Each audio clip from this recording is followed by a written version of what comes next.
Yeah, and Juwan does. Even today during the game, he did a perfect. He did a good job helping me. Telling me what to do, telling me when. Just how to almost do what he was doing just to get the little stuff, and that's how I ended up getting crashed and just getting multiple rebounds. Marcus, how'd that three feel? I think the shot you hit that gave you guys a lead, that I don't think you gave it back after that. Just how good that one feel? It felt good. It's just me building my confidence up, and every time I step out on the court, my confidence keeps going up. So. What was the reaction on the bench when Coach got teed up there? It was kind of an intense moment in the arena. What was sort of the vibe amongst guys? Honestly, I was confused because I was on the court, so I didn't know what was going on. So we liked it because Coach showing his emotions, and that I feel like that helped us. We huddled up and we're like, all right, the game's not going how we want. Calls are getting missed and everything. We're just like, we're gonna win this no matter what. That's what Sam Griesel said. We huddled up. We were like, we're gonna win this no matter what, and we just fought. Fred is not the most emotional guy on the sideline. So when he does get fired up like that, what does that tell you guys? It's business. It's serious. We just get that feel of fire, especially if Coach gives it. That's how it's a very important game, which it was, and that's why we came out the way we did. Definitely, what he said. Both of you guys played pretty critical roles in a really important game for your guys' season. As young players, how much can you take away from this as far as your personal development, having this experience and playing the way you did on this stage? I'm just learning and growing. So, every time I step on the court, it's just a learning experience. So I just go back, look at my film, stuff like that. So I feel like it's definitely like a confidence booster, and it helps you know to yourself that you belong out there, especially when it starts to get comfortable and you feel like you're supposed to be out there. It's a lot of enjoyment. The first half didn't necessarily go your way or Ohio State's way. Numbers weren't super great. So what was the message at halftime and trying to boost things forward for the second half? Just keep playing hard. Once you keep playing hard and you just keep fighting, basketball eventually rewards you, and that's what it did in the second half, as we can see. That's a career high in minutes for you. I guess going back to last season, how much did it help enrolling early and getting those reps with the team before you started playing? It helps a lot. Even like our first exhibition game, when I stepped out there, it was like a so real moment, but I knew I belonged just because, I came here early. It's been about a year now since I've been with the team from last year, so it just helps me feel like I belong, and I just feel like that's what I keep on doing, and I'm doing it right. Anything else for players? Perfect. Thank you, guys. We'll hold the game for Coach Holtman.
Okay, well, just first of all, I want to say how proud I am of our guys for coming out and showing a lot of resolve in that first half. Obviously, it was a rock fight out there, and the ball wasn't going in the hoop on either side.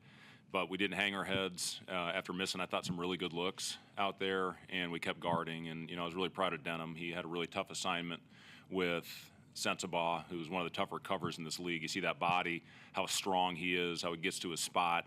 And Denham made him work for everything that he got. He got going a little bit in the second half, but Denham defensively in that first half really kept us in the game. I want to talk about Oleg a little bit coming off the bench. We were getting beat up a little bit inside with Key when we went small, when Derek got into foul trouble. And I thought Oleg went in there, made a really nice take to the basket. Blaze is just not ready right now with his ankle.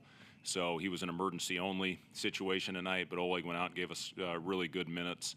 And really everybody that stepped on the floor, Casey and CJ in new roles, I thought both gave us good minutes out there. I thought Jamarcus off the bench was terrific. Wilhelm, continues to make great plays, hustle plays on both ends of the floor. And when Derek went out, I think we scored on 4 straight possessions, and that hasn't been a theme for this team. When Derek's been on the bench, we've really struggled to score more than usual. But to get 4 straight baskets, we got a nice little rhythm in the second half. Having a 42-point half hopefully will help us have confidence on that end and string together 40 minutes. But I thought we had good looks. I thought we even missed some good shots in the second half. Casey had a couple. CJ had a couple that I'm confident will go down. We had really good offensive practices the last few days, and we had 20 good minutes tonight. And hopefully that carries over in the next game. All 9 guys that played scored. You mentioned a couple of the young guys, but did you see maybe the back end of your bench grow up a little bit tonight with their what they did on this stage?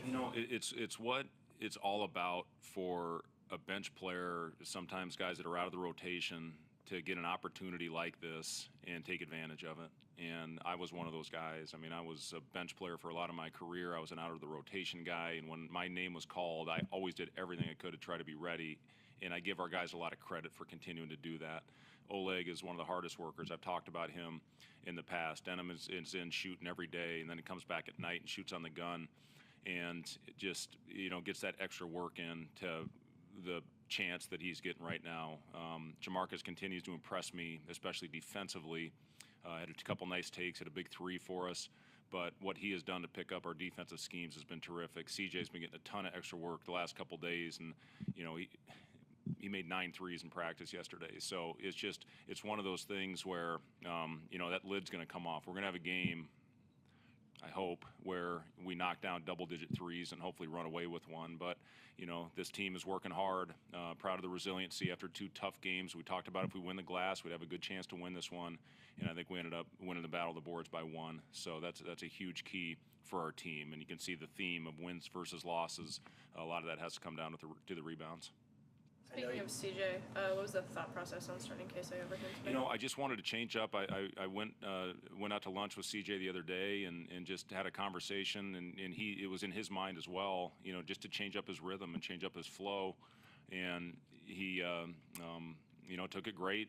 And like he said, it said to me that day when we went to lunch, he said, I've been thinking about coming to you and talking to you about doing that. So, it's a selfless act by CJ, and I thought he got some really good looks. And, one thing I showed him is, before the new year last year, he was a 33% three-point shooter after he shot almost 50. And, I'm confident that CJ is going to get it going in his new role and hopefully be consistent with it the rest of the year. Draw it up to go get a technical foul, but Denham said it did kind of fire the guys up. Could you speak about that? Did you sense that? And also, I guess, the composure they showed after that? Yeah, they were a lot more composed than I was in that little sequence. But I listen. I obviously don't lose my mind a lot, but I wanted to go out there and fight for them. And I've had times where I've tried to get technicals and they don't give them to me. So tonight I went out and was a little bit heated, and DJ gave me one from across the floor, probably well deserved. But it did. It got the guys going. It got the crowd going. I was really pleased with the crowd. I mean, went out there early, looked a little bit like the Queens game, and then it just gradually kept filling in on a really crappy night in Lincoln weather-wise. So, thank the fans. They were a big factor, I thought, in helping us down the stretch. We were supposed to foul. Wilhelm tried to foul up 3 there in that last possession, but we didn't quite get it. So thankfully it worked out. Marcus and his stroke and what it can be. How big, though, is a shot like that when it was tied gave you the lead there? Yeah, huge shot, no fear, and that's what I love about Jamarcus is he just stepped up with no conscience. And we talked about that before the game. Get out there, play with a confidence and a swagger. And, you know, the first half was a little bit tough when the ball wasn't going in, but defensively, that absolutely 100% kept us in it. But yeah, to step up and knock down that shot in the second half was a huge play. Season, but what does this win do for you guys moving forward? Yeah, it's a huge win, and you know, you look at our schedule. We've had obviously a very difficult schedule that's been documented here with having the #1 strength of schedule, and you know, we've played the top teams in our league. We're done with Purdue. You know, we played Indiana at full strength without Greasel on the road. We played at Michigan State, which is not an easy place to win, and Illinois at the top of their game. So we've played a very difficult schedule. Had 3 great wins: Iowa, who's rolling right now, at Minnesota, who's playing very well, and then this one tonight. But we felt that this was a very important one, coming back home and protecting home court. You have to do this in this league if you're going to have a chance to play in past March. More physical than you anticipated it to be? No, I knew it was going to be a physical game, and it's what they do. You look at their bodies. I mean, they're just, you know, every one of them. They're freshmen. They're big, strong, physical kids. Zed Key is one of the more physical players in our league, and for us to go out, we felt that was going to be important to impose our will early. And again, the glass, we talked about it. You win the glass, you win the game, and that's what happened. Tonight's game? Okay, now Coach talked about Juwan. Yeah, just a quick update on Juwan. He met with a specialist this morning with our trainer RJ, and he's going to be out for the year. He'll have shoulder surgery next week most likely, and he'll be out for the season. There's a lot of damage in that shoulder, and I'll let our trainers, doctors talk about exactly what the diagnosis is, but he needs surgery, and there's no chance. We were hoping that he could rehab it, get functional, get his movement back and mobility back, and he was going to need surgery anyway, and didn't think there would be a chance to do further damage. But that play that he had, the injury against, who was it against, Seamus? Illinois, you know, where it kind of wrenched back. He got a pretty good tear in that shoulder. So, you know, it's unfortunate, but again, it's an opportunity for the guys that stepped up tonight for us to get significant minutes. And, you know, we're going to miss him. He does a lot of great things for this team. Should be healthy. Sounds like it's going to be about a 5 to 6 month recovery and get back for full strength for next season. How disheartening is that, just after the season that he'd been having? Yeah, it's hard because he was playing so well and playing his best basketball of the season. I think coming off an 18-point game at Minnesota, you know, just gives us a presence out there on both ends of the floor. Great offensive rebounder, gets us extra possessions, and somebody that's going to take pride on the defensive end. They don't give those black shirts to just anybody. So, you know, he's a guy that does it on both ends for us. And like I said, I mean, we're going to miss him in a huge way. He took the news as well as you can, and he's going to be very supportive of our team and our guys and be there for him every step of the way the rest of this year. Yes, Coach. Thanks, guys.